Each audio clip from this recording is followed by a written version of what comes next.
further north, a flood warning is current for the Williams and Patterson rivers. State Emergency Services says major flooding can be expected on the Patterson this evening, with overtopping of the levee banks expected from Duns Creek downstream to Swan Reach. The Williams and Hunter rivers are both rising, and minor flooding there can be expected. Already low-lying areas of Dungog, like the caravan park, have been evacuated. It's the highest the Patterson River has been in 5 years, and farmers are moving irrigation equipment. However, not all will find the exercise quite this easy. Landholders in the area are keeping a weather eye on the situation. In Newcastle's suburbs, Hillsborough was the worst affected, with water entering several houses and roads blocked, causing traffic chaos. On Lake Macquarie, the strong wind drove several large yachts ashore from their moorings near the Toronto Royal Motor Yacht Club, while other boat owners were on the scene trying to prevent that heartbreaking situation from arising. In the city, a regular trouble spot with heavy rainfalls, King Street near Steele Street, was again the subject of close attention by police in an effort to keep traffic on the move. The heavy volume of water in such short bursts was too much for the roof of the Newcastle Workers' Club, where the rain came through, sending staff scurrying for buckets and mops. On the harbour, one of 6 yachts to pull out of the inaugural return Lord Howe Island to Sydney race, rough and tumble, took refuge. The others are all at Nelson Bay. The Bureau is expecting the rain and strong wind to continue throughout the night, and there will be no easing before tomorrow. That didn't stop some people from making the most of the situation. This week, decided a flooded national park is just the place for an waterfall of such footage, whistles and all. Youngsters in Wickham Park grabbed canoes and surfboards for the occasion. Weatherman Nat Jeffrey says the situation will ease only slowly now that the low-pressure system near Taree, which was causing all the trouble, has crossed the coast and is moving slowly southwest. This will cause a lessening of the intensity of the low system, meaning winds will abate as the rain ease to showers by Friday.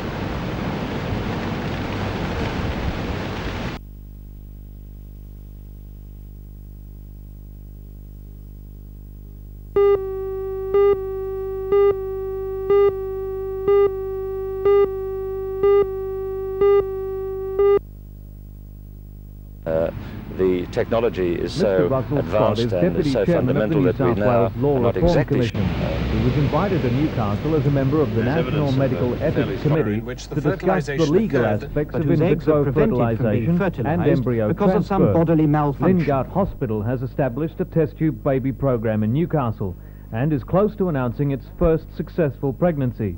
But certain legal aspects have been left behind. The technology is so advanced and is so fundamental that we now are not exactly sure who the father and the mother of a child is when there is donated sperm or donated eggs involved.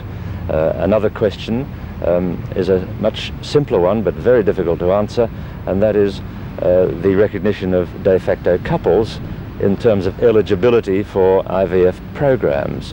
It is a far more contentious matter than one would have thought would be the case in these modern times. In fact, de facto couples have just been excluded from access to in vitro fertilisation programs in the state of Victoria. Victoria leads the nation in legislation relating to the program. Last Friday, tough laws regulating actual medical procedures were passed through Parliament, outlawing unmarried couples from IVF treatment, licensing hospitals offering the procedure, and introducing fierce penalties against hospitals which fail to comply with the rules. No, not a child.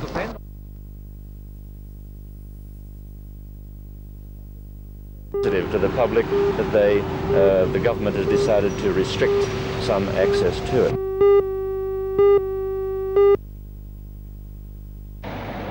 In a repeat of the devastating windstorm which swept in from the sea to destroy a number of houses at Nora Head, at 6 o'clock this morning the Lake Mamora Power Station and parts of Budgewoi were battered. Again the wind lasted less than a minute, but it wreaked considerable havoc, mainly in the area of the power station. Huge windows were ripped from the turbine house and dashed to pieces on the concrete. Roofing iron was torn away and flung around the ground, some of it ending up in power lines. The lines themselves were knocked sideways by the force of the wind, giving repair crews something of a headache working out how to get those poles straight again.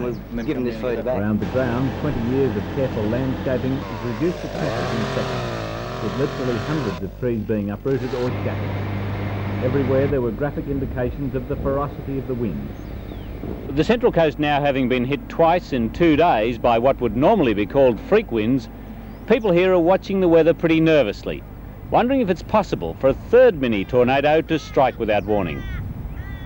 Nearby in the Wyong Valley, water, not wind, was the problem, as the Wyong River continued to rise, spilling over onto low-lying ground.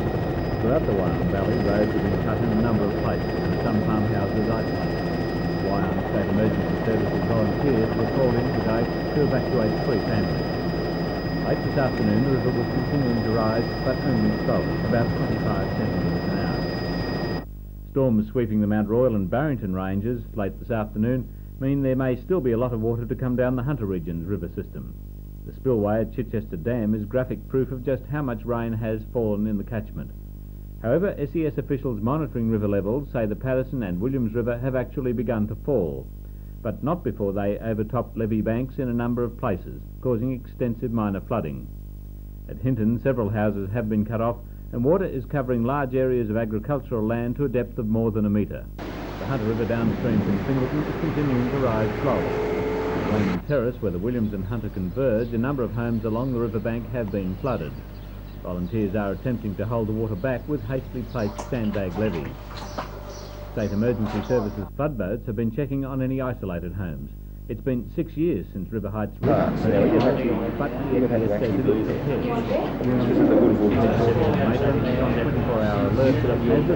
The situation at the moment is that things appear to be generally easing. The Williams and Patterson River are both falling.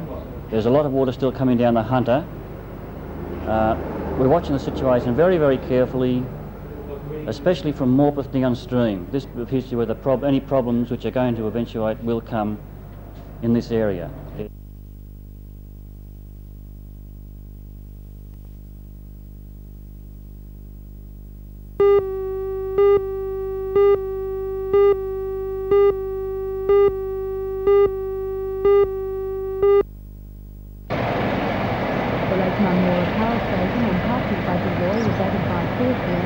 Lasted less than a minute but caused havoc for its intensity. In the area of the power station, the overheating line was ripped off, power lines knocked down, and trees uprooted by the wind. Nearby in the Wyong Valley, the river continues to rise, spilling over onto low-lying ground.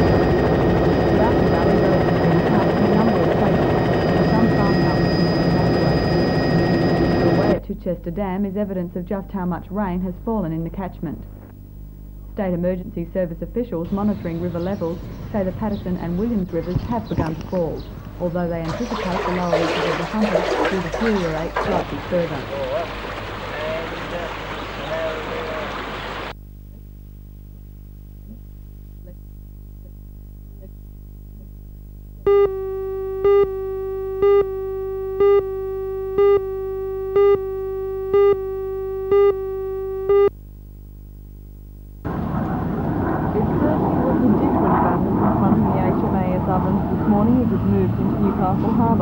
The problem today was the debris washed into port from the recent floods in the lower Hunter. It wasn't exactly an aesthetic welcome, but the ovens is determined to carry out its duties regardless. The oven is one of 6 overon-class submarines in Australia's Navy and has a term port in Sydney. It may be hard to believe, but these camp quarters are where 69 men work and live, and as you may have guessed, a strong sense of humour is an essential part of any crew member's makeup. The 90-metre vessel is powered by electricity and diesel. The oven's main weapons are these $1 million apiece homing torpedoes which are controlled by a computer. The submarine will be on display to the public on Sunday afternoon.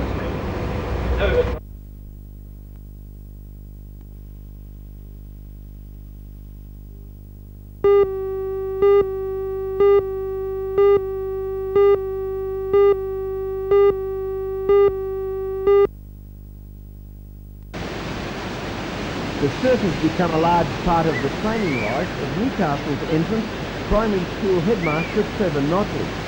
And he's not your average triathlete, as he only took up serious training at the age of 38. 38-year-old, I had a very, very sore back and I had a disc taken out. And I really thought that was the end of sport. So I tried to make a comeback. First of all, a little bit of running and a little bit of paddling on a surf ski.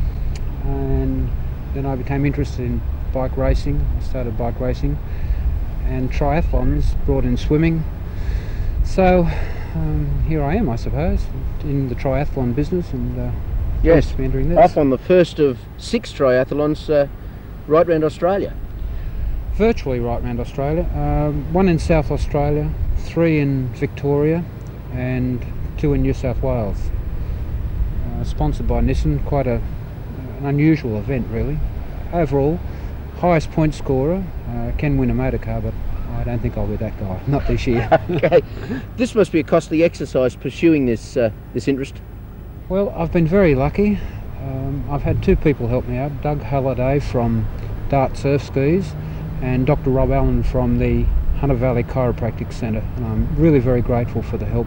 They're paying airfares and helping me out. Makes it possible, and I think you're the only Newcastle participant in this run round at this stage. As far as I know, I am. I know there are a lot of people in Newcastle who are very, very good at triathlons who would love to go, but I think the cost bars them from going too. Yeah, they seem to be the modern sporting event, the endurance sporting events. Well, they're sweeping America at the moment, and I think we won't be very far behind America in Australia. Trevor, it's fair to say, I suppose, that you're putting far more time into sport than you ever did.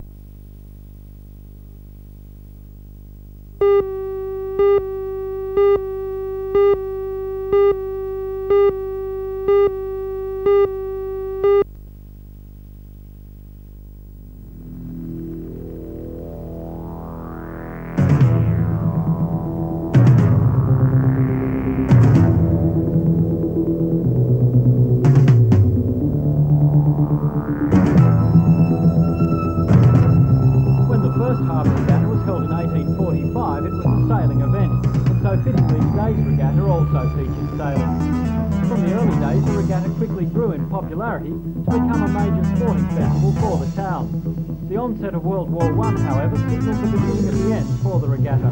It was postponed for most of the war years, and the last remembered regatta was in 1924. Today's regatta must have been a far cry from the early regatta, and one wonders what they would have called this last main event, the Torres Strait draft race. This got underway from Scotland around 1 o'clock this afternoon. For more than 30 entrants in the event, obviously had very different ideas of what a raft really is. After watching the various crafts made their way to the finish, with a big crowd waiting at the hard wall. The hard course was so crowded it was difficult for many people to get a decent view of the raft race, but for others that was no problem. After leading the race for most of the way, the crew aboard the Lindeman's Wine who headed their way to an easy victory, taking just 20 minutes to reach the flagship, the Navy submarine HMAS Ovens, and take first place. Next across the line was the Air Force event, not in the Navy. The raft two holes were fuel tanks from Mirage prices, and the crew proved that pedal power doesn't have much on the paddle. One of the race's highlights was the more unusual draft. The crew on the VHP engine were obviously intensive training days. The Air Catalina engine sent the training in the air, while the HMAS Ovens engine, made up of these inflatable jackets tied together in strings, was essentially doing it all. The regatta continues on the foreshore tomorrow, with brave exhibition and music in several rounds. Meanwhile, a short distance away at Nobby's Beach, the surf company held the first carnival of this summer's surf life-saving season. Spectators and competitors were treated with excellent conditions for the fun away. More than 500 competitors took part in surf ski, surf boat, east sprint, marathon and marked past events. Most interested in the senior Ironman event. Last year's Ironman John Anderson, leading the Queensland to live this year, there's a lot of interest in hills this season. In today's event, sponsored Belmont's Tim Allen first good playing for the ground by defeating Redhead for the rain and day in a tight race.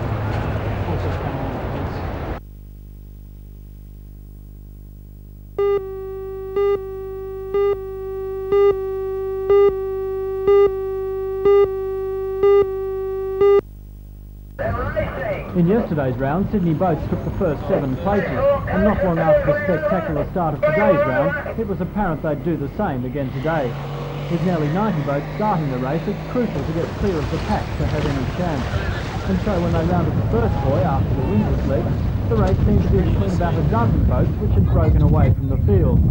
By the finishing line, several of these boats had gone on to take advantage of their good start, and Sydney St George Club took a clean sweep of the first 3 places.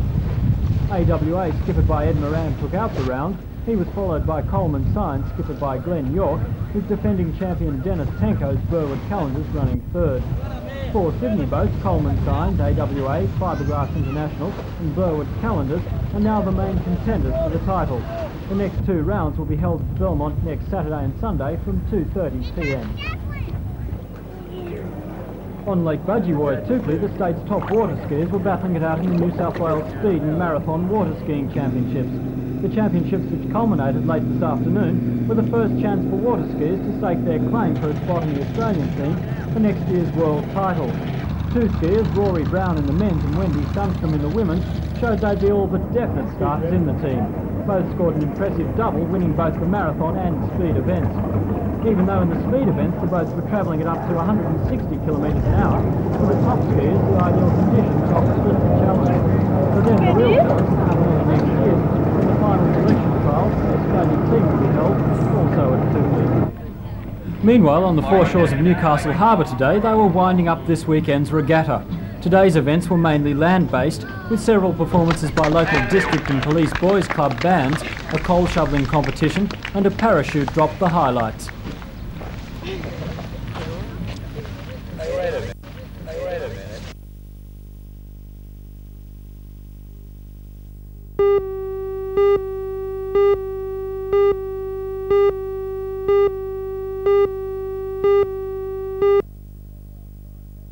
I like this New South Wales time. Granda's not a cricket time, but at least that just don't think I'd be worried about it. Gathering that so many people have come, and in many cases at very short notice, far beyond the expectations of those people who organised this function and modify Medicare. Politically. But when pressed by journalists later about the threat to block supply, Mr Sinclair was cunningly evasive. And that's really, National Party leader would only say that his party will be in government with the Liberals after December the 1st. Shows that we can have an early election even without the acts of the Senate. As far as I'm concerned, the situation in 1975 was something that I totally support. I doubt that that situation will ever rise again. We took a decision in this last coalition period in opposition that we would not be voting against supply. In my view, that situation should continue. It'll be a matter, however, were we to be in opposition, that we would consider after the 1st of December. Mr Peacock can give a categorical assurance that you would not block supply in the next term of government. Can the National Party? Well, I certainly can. In our next term of government, as the government of Australia, we will not be taking a stand to block supply in the Senate, of course. Mr Sinclair, it's taken you 4 days to say that. What has made you say that I believe us to be in government, and I said it just then. We are in government, we will be in government, and it would be stupid if our senators took a position to block supply when we were in government. What if you're in opposition? I don't countenance the view that we will be in opposition. However, I totally endorse the position that Mr Peacock has taken, that in opposition, as a coalition, we would be certainly not be blocking supply. But the position within the party has to be taken after the 1st of December if the situation arises.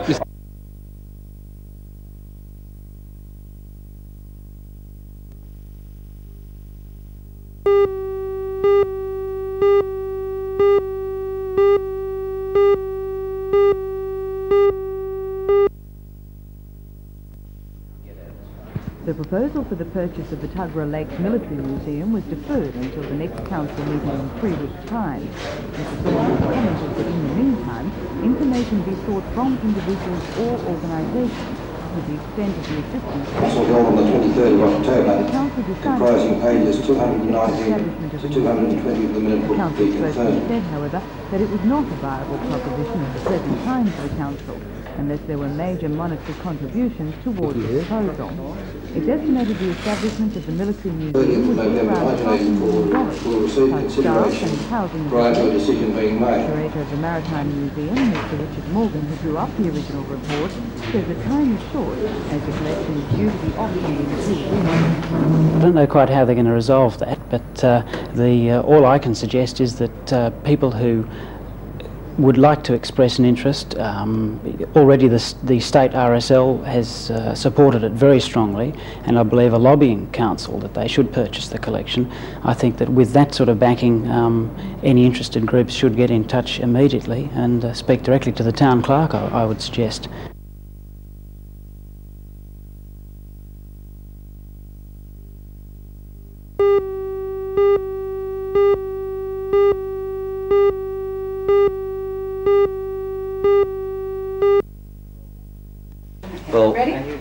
Well, Marketing manager for the well, we're Housing here Industry to Association present in to Sydney, the three Mr. Newcastle Hollis builders presented the awards assisted Top by the Homes Regional Awards for Field Officer, Mr. John Miller. 1984.